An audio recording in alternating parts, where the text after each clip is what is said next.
Bonjour, honorable assistante. Avant d'entamer ma présentation, j'aimerais bien remercier les organisateurs pour cet événement dédié à la pathologie alopiciante, qui sera certainement enrichissante pour les cliniciens ainsi pour les anatomopathologistes. Ma mise au point va porter sur l'alopécie du point de vue anatomopathologiste. Alors, comme vous connaissez, l'alopécie, c'est un motif fréquent de consultation, touche aussi bien les hommes que les femmes. Ce sont des maladies chroniques qui sont difficiles à classer et à traiter, justifiant un diagnostic précoce qui peut être plus aisément établi et un traitement approprié destiné à stopper la chute de cheveux. Le diagnostic étiologique des alopécies est le plus souvent orienté par la clinique, souvent aidé par la dermoscopie ou bien la vidéodermoscopie et parfois par le trichogramme.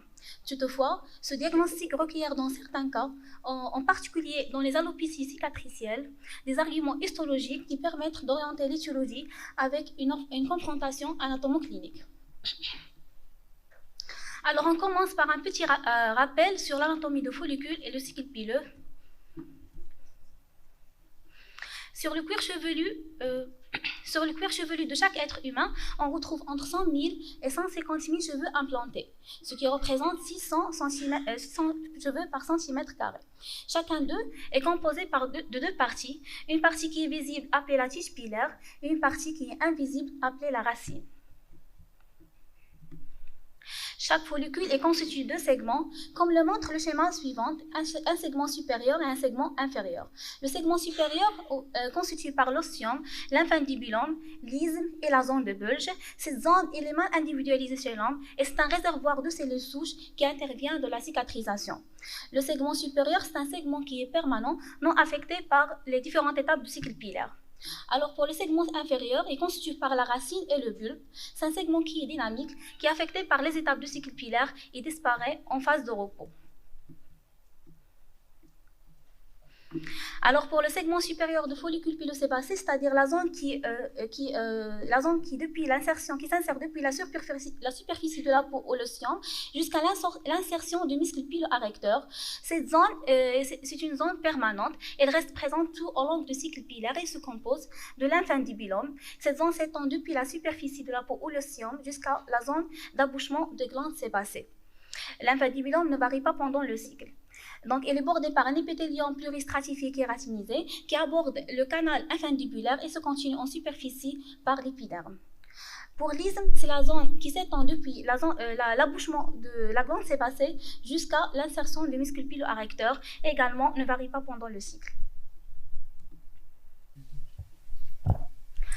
Alors, le segment inférieur de follicule pilosébacé, qui s'étend depuis l'insertion musculaire jusqu'à la base du bulbe, c'est la partie temporaire de follicule, et également appelée la zone des gaines épithéliales. Cette portion, elle varie avec les différentes phases de cycle pilaire. Elle comprend la racine et le bulbe.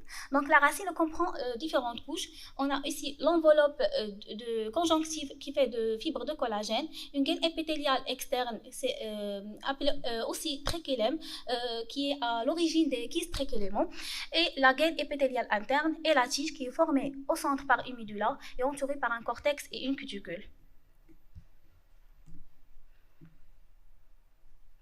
Alors, au niveau de bulbe de follicule pilosébacé, la gaine épithéliale externe s'amincit.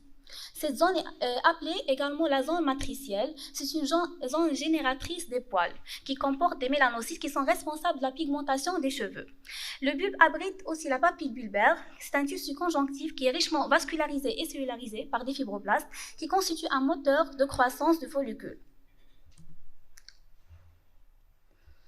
Alors maintenant qu'on a parlé de l'anatomie et l'histologie de follicules, on passe au cycle pilaire qui comprend trois phases. Les follicules pileux subissent une séquence répétitive de croissance et de repos connue sous le nom de cycle pilaire. Chaque cycle se déroule en trois phases. Une phase anagène ou bien la phase de croissance, une phase catagène ou la phase de transition et une phase télogène ou la phase de repos. Chacune de ces phases sont de durée inégale et succèdent sans cesse et le cycle se renouvelle 20 à 25 fois chez l'être humain, ce qui est en théorie censé de couvrir toute la durée de vie. Alors, on va décrire chaque phase. Dans la phase anagène, il correspond à la phase de croissance.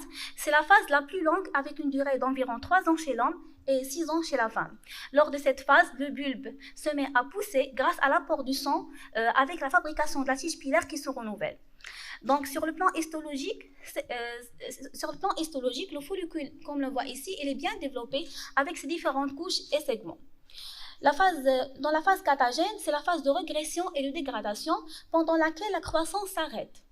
Les cellules de la partie profonde meurent et l'ensemble du follicule pileux se rétracte vers la superficie de cuir chevelu et la base de bulbe il s'amincit.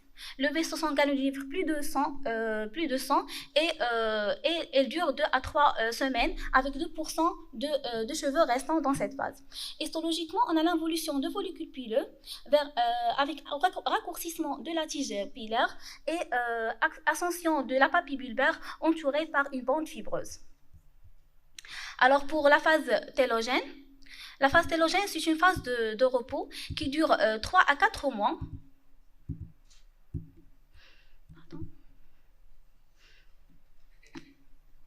Donc la phase télogène, c'est une phase de repos qui dure 3 à 4 mois. Donc c'est une phase où il y a une absence de l'activité cellulaire, car le cheveu n'est plus nourri par les vaisseaux. Et il est prêt à tomber, mais reste encore sur la tête jusqu'à ce que la racine soit forte pour le faire chuter. Donc cette phase, elle concerne 13% de cheveux. Et en fin de la phase télogène, la tige pilaire se détache et elle tombe. Et un autre cycle pilaire se renouvelle avec l'induction d'un nouveau follicule anagène.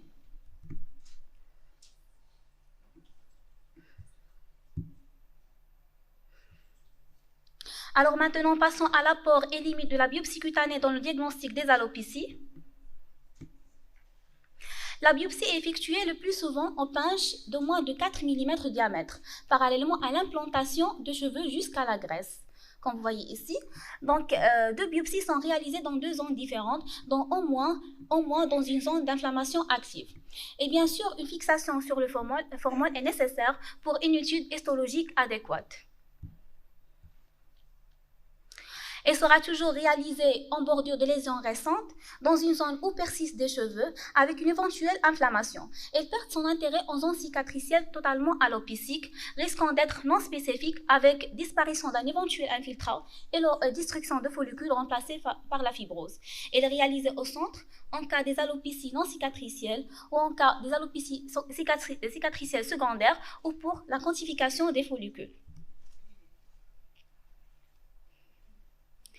Alors la biopsie fera le plus souvent l'objet d'une inclusion avec 2 types de coupes. Une coupe verticale standard, une coupe horizontale.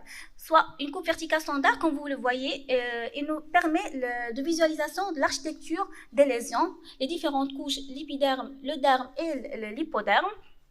Mais l'inconvénient, c'est qu'on ne montre que peu de follicules qui sont coupés obliquement. Comme vous voyez dans cette image histologique, sur une coupe verticale, permet la visualisation des différentes couches du cuir chevelu. L'épiderme, c'est la couche superficielle qui est colorée en rouge, le derme qui est en bleu et l'hypoderme qui est formé par des lobules adipeuses. Donc, ceci le rend approprié dans des entités telles que le lichen plantaire et le lupus érythémateux discoïde. Les coupes verticales sont cependant limitées en termes et en nombre et de types de cheveux visualisés et ne permettent pas le comptage des cheveux, des follicules, pardon. Dans certains cas, une biopsie pour coupe horizontale est réalisée en complément de la précédente. Cette technique s'effectue sur un pince de 4 mm qui, après fixation au formol, est coupé horizontalement au-dessus de la jonction dermo-hypodermique, c'est-à-dire 1 mm au-dessous de l'épiderme, avec inclusion de 2 fragments, qu'on voit ici un fragment qui comporte l'épiderme en surface et un fragment qui est de nature graisseuse. Donc les 2 fragments, on l'inclut en paraffine dans une cassette. L'analyse de la biopsie horizontale permet le comptage des unités folliculeuses sébacées, le compte des différents types de follicules dans les différentes phases, anagènes, télogènes, catagènes et télogènes, ainsi la taille de follicules, la persistance ou non des glandes sébacées, la présence de la fibrose périfolliculaire ou interstitielle, la présence d'une colonne fibreuse qui témoigne d'un état avancé de l'alopécie cicatricielle et précise la présence d'infiltrats inflammatoires, lymphocytaires ou polymorphes et son intensité. Mais l'idéal est de réaliser une coupe verticale et horizontale sur le même pince. Dans l'intérêt, la visibilité de toutes les couches et l'analyse des structures folliculaires, son nombre et le stade. Mais en pratique, le choix de coupe dépend des renseignements cliniques et des étiologies évoquées par le clinicien. Donc, les coupes verticales sont privilégiées pour le lupus et les alopécies neutrophiliques, tandis que les coupes horizontales sont indiquées en cas de lichen plantaire et les alopécies cicatricielles centrales centrifuges de vertex et dans certains alopécies non cicatricielles en cas de difficultés diagnostiques. D'autres études complémentaires sont réalisées pour étayer le diagnostic. Dans notre structure, vu l'acheminement rapide de prélèvement et vu la programmation de l'IFD, le prélèvement est transporté au laboratoire à l'état frais dans une compresse imbibée de sérum physiologique ou mis dans un liquide de transport spécial de lichen qui n'est pas disponible dans notre structure. À l'arrivée au laboratoire, le prélèvement est rincé et congelé, puis coupé au cryostat. L'indication de l'IFD dans le diagnostic de dermatose builleuse auto-immune et des alopécies cicatricielles. L'étude immunohistochimique est rarement utilisée dans le diagnostic des alopécies et souvent utilisée en cas de suspicion d'un lymphompylotrope ou dans certains cas de lupus ou dans une origine infectieuse telle que la syphilis par la réalisation de l'anticorps antitréponème comme illustré dans l'image. Alors, sur la classification des alopécies éditée en 2001, la classification est distingue deux types d'alopécies, cicatricielles et non cicatricielles. Dans les alopécies cicatricielles, l'agression porte dans le segment supérieur du follicule la zone de bulge, ce qui entraîne une altération définitive du follicule avec chute irréversible du cheveu et le remplacement du follicule par une fibrose cicatricielle, d'où l'intérêt de la biopsie au stade précoce. Dans les alopécies non cicatricielles, l'agression porte sur le segment inférieur du follicule, la zone de bulbe, ce qui entraîne une chute réversible au début, puis fibrose remplaçant toute l'unité folliculaire.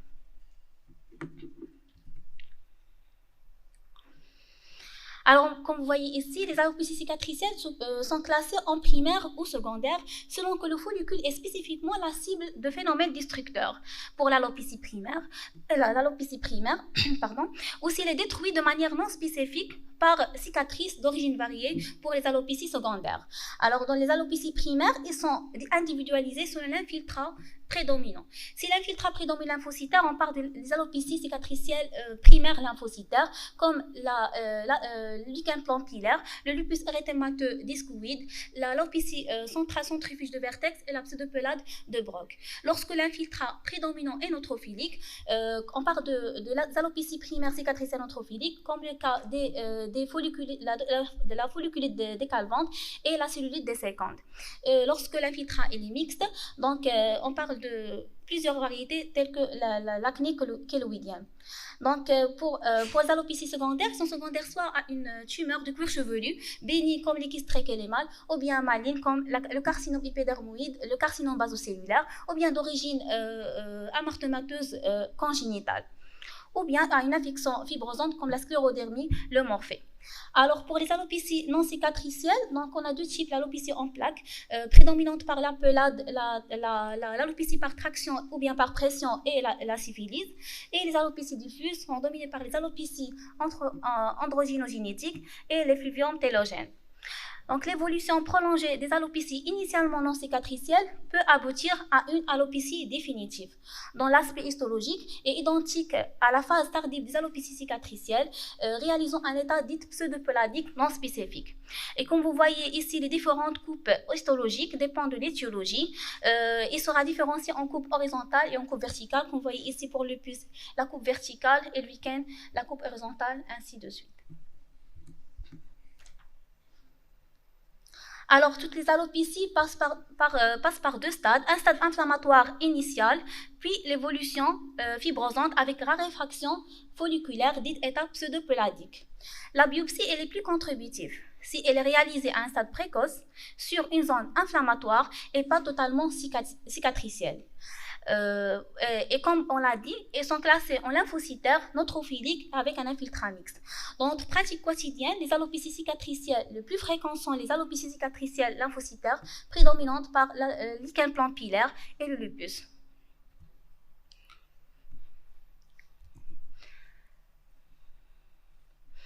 Alors, pardon.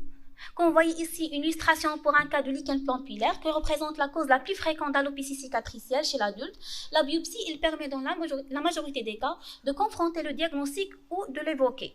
Au stade précoce, on trouve ici une acanthose de l'épithélium folliculaire, c'est-à-dire l'augmentation du diamètre de l'épithélium, l'infiltrat lichinoïde périfolliculaire superficiel et altération lichinoïde de la basale folliculaire, apoptose, vacuolisation et exocytose. Au stade tardif, évolution vers une fibrose avec diminution de la taille des follicules, ce qu'on appelle l'atrophie folliculaire, et disparition des glandes sébacées. Voilà. Donc, et pour la forme clinique, elle est dominée par l'alopécie frontale fibrosante. Sur l'IFD, on trouve quelques corps ronds fluorescents sans bande lipique. Donc, pour le lupus érythémateux discoïde, c'est une atteinte fréquente de cuir chevelu. Au stade précoce, on a une réaction épidermique avec une hyperkératose orthokératosique et vacuolisation de la limbe basale avec un infiltrat lymphocytaire périfolliculaire superficiel et profond. Au stade tardif, la disparition plus ou moins complète des follicules avec persistance d'un infiltrat inflammatoire lymphocytaire autour des tractus fibreux. Sur l'IFD, elle est presque toujours positive, dans 83% des cas, et elle nous montre des bandes lipiques. Alors, pour les alopécies non cicatricielles, elles sont dominées par les alopécies androgynogénétiques, la pelade et les alopécies par traction, et sont plus rarement biopsiées que les alopécies cicatricielles. Et la biopsie, elle est indiquée s'il y a un problème diagnostique, évolution cicatricielle pour évaluer la quantité des follicules avant traitement. Donc, pour conclure, la biopsie est utile dans le diagnostic des alopécies. Elle trouve particulièrement son intérêt dans les alopécies cicatricielles et semble nécessaire avant la mise en route d'un traitement au long cours. Dans les alopécies non cicatricielles, la biopsie permet d'éliminer une alopécie cicatricielle débutante et d'apporter parfois des arguments en faveur d'un type spécifique d'alopécie non cicatricielle. Elle est plus contributive si elle est réalisée à un stade précoce dans une inflammatoire et pour les alopécies cicatricielle donc elle est réalisée à un stade précoce dans une zone inflammatoire active pour les alopécies cicatricielles et au centre de la lésion pour les alopécies non cicatricielles. L'utilisation des coupes horizontales trouve son intérêt dans un but diagnostique et pronostic, surtout dans le comptage des follicules, et dans tous les cas, les résultats de la biopsie doivent être rigoureusement analysés dans le cadre d'une collaboration entre les cliniciens et les anatomopathologistes. Et merci pour votre attention.